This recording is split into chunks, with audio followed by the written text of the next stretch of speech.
Thomas the Tank Engine has worked his branch line for many years and knows it very well.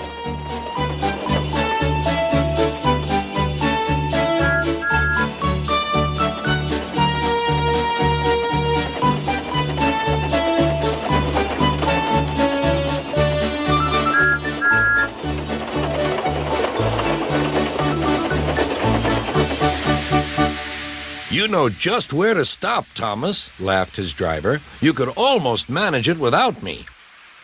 Thomas had become conceited. He didn't realize his driver was joking. Later, he boasted to the others. Driver says I don't need him now. Don't be so daft, snorted Percy. I'd never go without my driver, said Toby earnestly. I'd be frightened. Huh! Boasted Thomas. I'm not scared. You'd never dare. I would then. You'll see. The next morning, the firelighter came. Thomas drowsed comfortably as the warmth spread through his boiler. Percy and Toby were still asleep.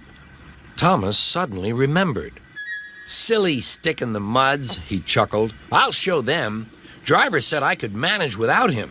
I'll just go out and then I'll stop and whoosh! That'll make them jump. Thomas thought he was being clever, but really he was only moving because a careless cleaner had meddled with his controls. He soon found his mistake. He tried to whoosh, but he couldn't. He tried to stop, but he couldn't. He just kept rolling along. He didn't dare look at what was coming next. There was the station master's house. The station master was about to have breakfast. Horrors, cried Thomas, and shut his eyes. The house rocked, broken glass tinkled, plaster was everywhere. Thomas had collected a bush on his travels. He peered into the room through its leaves. He couldn't speak.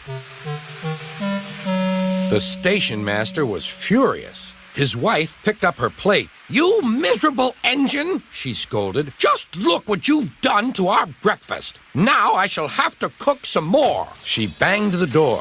More plaster fell. This time it fell on Thomas. Thomas felt depressed. Workmen propped up the house with strong poles and laid rails through the garden.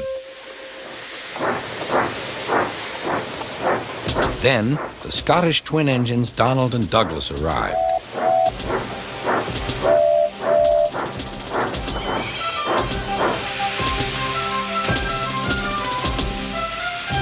Dinna fash yourself, Thomas. We'll soon have you back on the rails.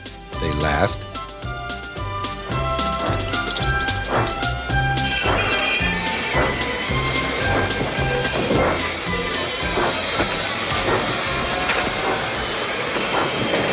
Donald and Douglas, puffing hard, managed to haul Thomas back to safety.